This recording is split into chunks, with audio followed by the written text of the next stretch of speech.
lo que vemos en el universo está hecho de átomos, incluidos los seres vivos.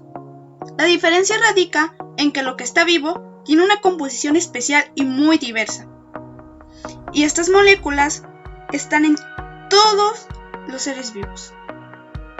Y se les llaman biomoléculas. Estás compuesto de átomos y moléculas. Estás hecho de miles de ellas. A continuación, te mostraré una pequeña parte del mundo microscópico, comenzando con bioelementos. ¿Qué son? Los bioelementos son elementos químicos que se encuentran presentes en los seres vivos y constituyen el 99% de su masa total. La materia viva está compuesta por un total de 70 elementos que pueden ser aislados o formando moléculas. De acuerdo con su abundancia, se clasifican en primarios, secundarios y oligoelementos. Los primarios son indispensables para la formación de las biomoléculas, que son las proteínas, lípidos, carbohidratos y ácidos nucleicos, y constituyen más del 95% de la masa de un ser vivo. Los bioelementos primarios son el carbono, hidrógeno, oxígeno, nitrógeno, azufre y fósforo. Se caracterizan por formar enlaces covalentes y dar origen a los grupos funcionales. Los secundarios son los elementos responsables del funcionamiento de los seres vivos. Están presentes en menos del 4% de la masa total de los organismos y son el calcio, el magnesio, cloro, sodio y potasio. Los oligoelementos son elementos químicos que forman el 0.01% de la masa de un ser vivo. Una pequeña cantidad de ellos es suficiente para tener un desarrollo armónico, pero la falta total o una concentración por encima de su nivel normal es perjudicial para el organismo.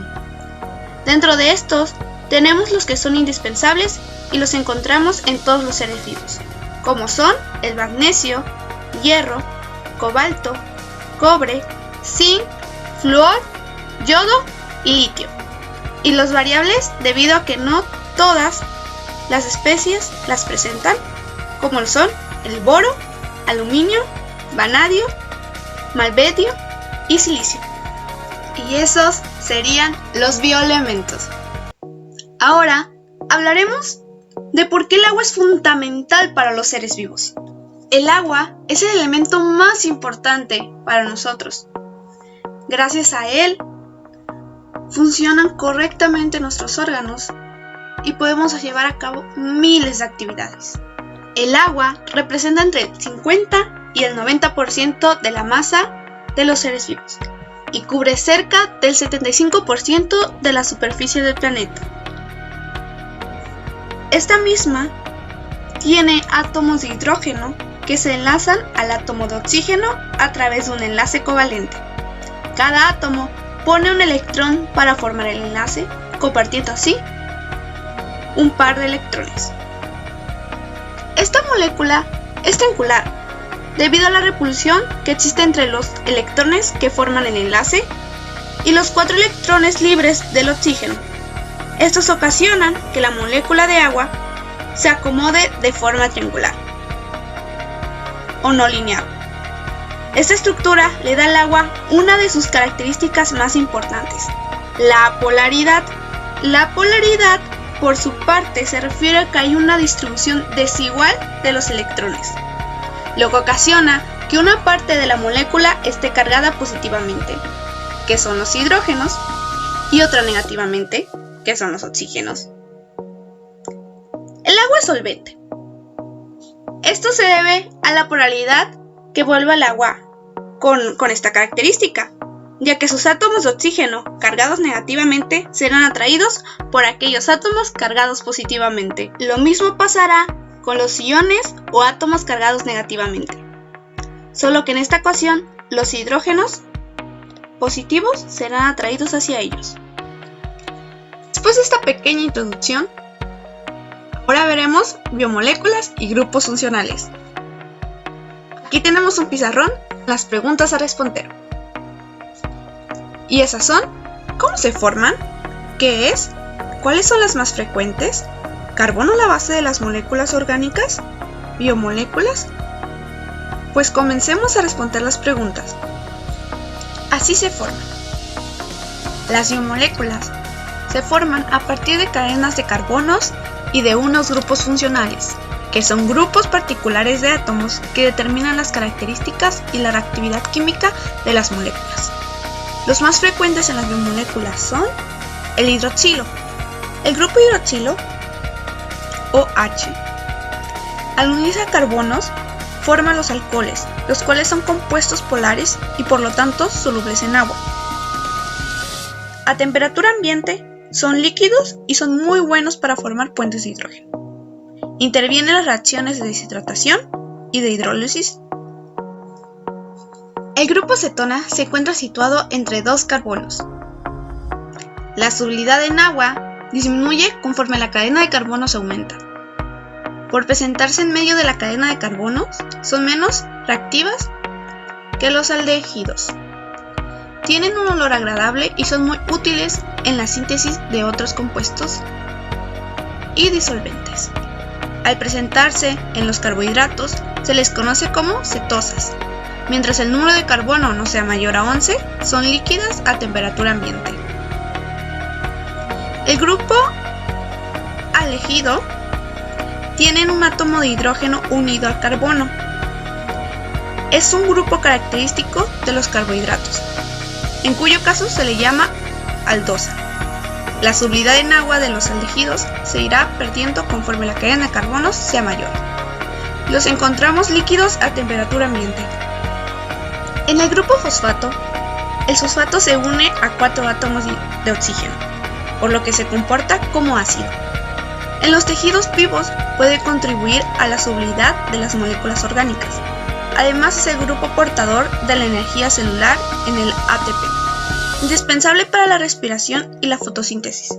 Este grupo se encuentra en ácidos nucleicos y lípidos, específicamente en fosfolípidos.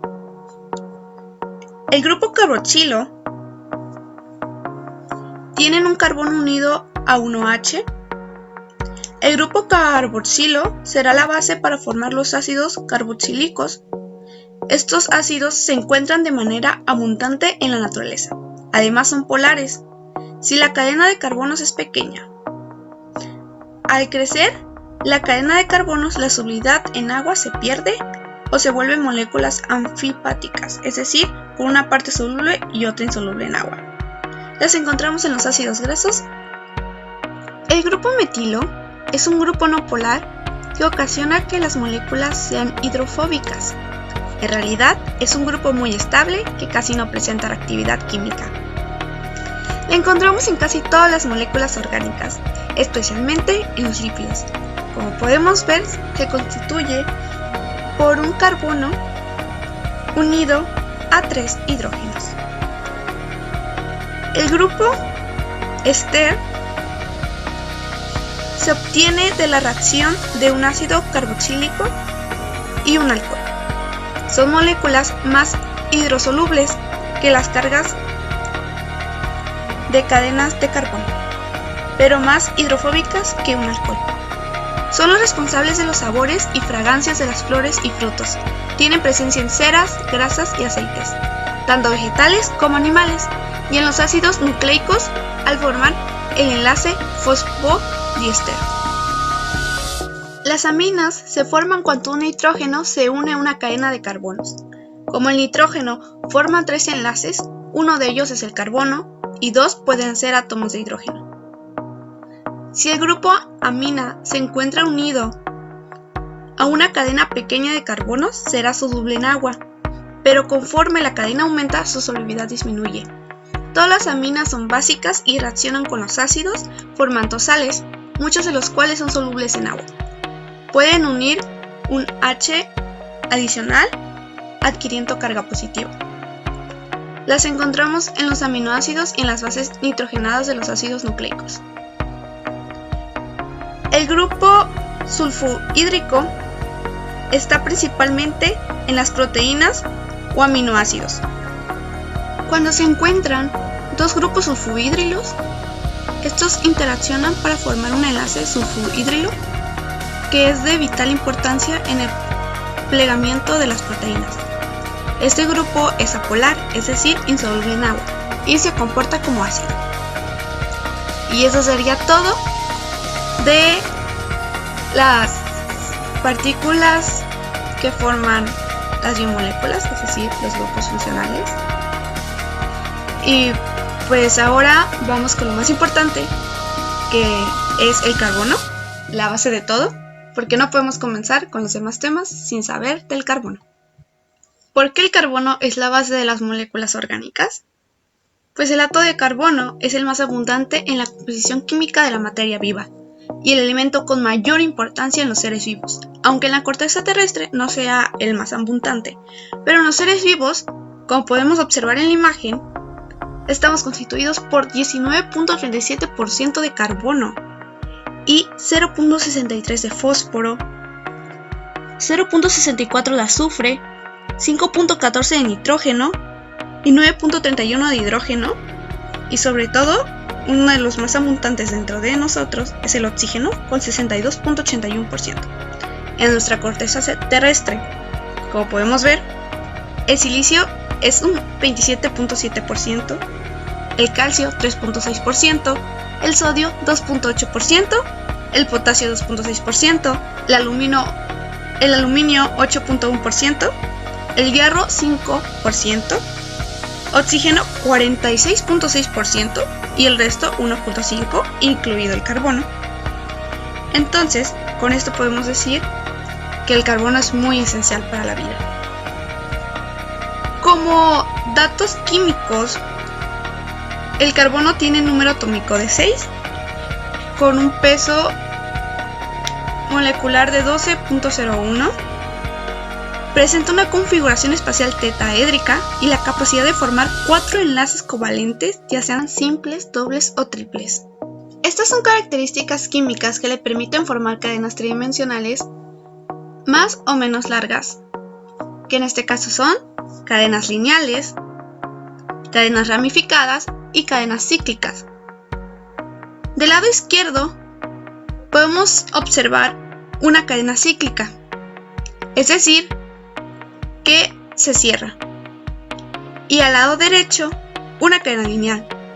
Los átomos de carbono pueden escribirse en línea recta, y las cadenas ramificadas son las que tienen, vaya la redundancia, ramificaciones en sus carbonos. Y pues como pueden observar es la imagen de la izquierda, la de abajo. Esa es una cadena ramificada. Todo esto origina una gran versatilidad molecular, porque constituye el esqueleto de las biomoléculas que forman a todos los seres vivos, que son las proteínas, carbohidratos, lípidos y ácidos nucleicos. Y este es el gran carbono. Bueno, hasta aquí el video de hoy. Fue un gusto compartir este camino del mundo microscópico con ustedes.